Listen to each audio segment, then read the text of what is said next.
Hi, today I want to share with you the power of our speech and the words that we're choosing. Many of you already know about how I eliminated the word should from my vocabulary a couple years ago and how I find that to be incredibly empowering. And today I want to share with you about another word, the word need, and how this could land wrong for people that you are using the word with. For instance, today I was about to offer help to someone on the subway who was coming up the stairs with this baby stroller, and my immediate reaction was to say, "Do you need some help?" But I stopped myself and realized that it may be a better choice to say, "Do you want some help?" And you might be, well, what's the difference? What's the difference between do you need some help and do you want some help? Well, what I find is that the word need can actually activate a lot of wounds in people. It can come off as an attack. And you might be thinking, well, what do you mean? You're asking someone if they need help. What's wrong with that? How is that an attack? You're trying to help someone. But it's that word, need, that many of us can take. And when I mean many, I'm saying this because I can get it like that. I don't know how many times someone will be like, do you need some help in the kitchen when I'm making something? Or when I'm working, do you need some help? Do you need a hand? Do you need this? Do you need that? And it comes up for me as like, what do you mean? You don't think I can do it myself? You don't think that I'm good enough? You don't think I'm strong enough? You don't think I'm fast enough? Like, what's wrong? What's wrong with me? And not that I actually believe those things and I allow them to, but it happens immediately with that word. Like, do you need that? I'm like, and then I have to talk myself out of it and be like, this person's just trying to help me. But it's normal, actually, unfortunately, that for a lot of people it can cause those things.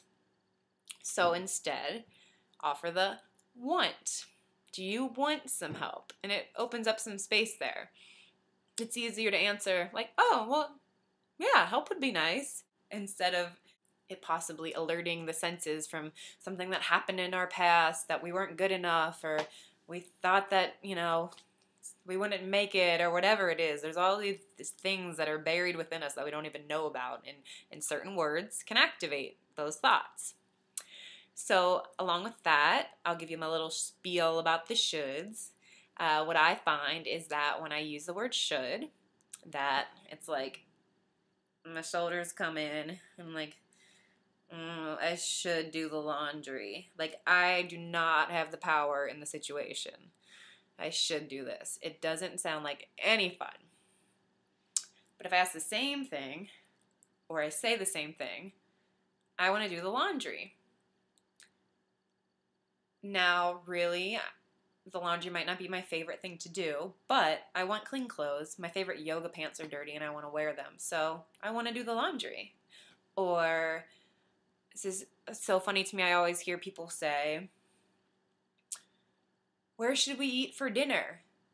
Well, where do you want to eat for dinner? It's the same question, but the want all of a sudden becomes exciting. Like, oh, I don't know, where do I want to eat for dinner? Isn't it where should I eat? It's like we're always, with the should, we're always trying to live into something, live up to some expectation, or I don't know what it is, this word. So what about, I should eat a salad instead of the pizza? Well, I want to eat the salad because I know it'll make me feel great. And, or maybe, I want to eat the pizza. Sometimes we'll actually rebel against ourselves. Like, well, I know I should eat the salad, but I really want the pizza, so I'm going to eat it. And it's like you're eating it like you're proving something to yourself. Like, well, look at me, I'm eating the pizza. What if you just said, I want to eat the pizza, or I want to eat the salad and the pizza. How about that? So it's just take it for a test drive. See how differently you feel when you start asking yourself, what do I want, instead of what should I do? Or saying, I want this, instead of I should this. And the same thing when you're in conversation with other people. It opens so much more up. It opens an entire world up and puts power in their hands. Like, it's so funny to me how little we ask ourselves and we ask others, what do you want? And when you start to ask it in everyday conversation about everything that's going on, what do I want to wear? What do I want to eat? What do I want to do?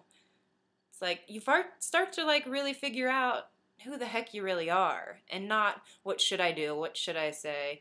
Everybody's telling me I should do this.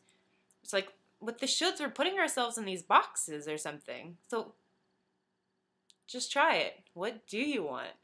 And when you're asking other people questions, just be aware that these small words have huge roles in our lives and how we react to things.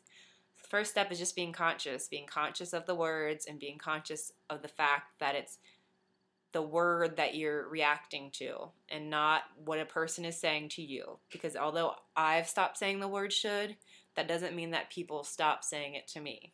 Okay? But there's nothing wrong with that. There's nothing wrong to them. Just being present, being conscious, making yourself empowered and making others empowered. Okay, happy holidays. And don't you love my new chalkboard wall? It's not about what I can get, but what I can give. That's what I have there today.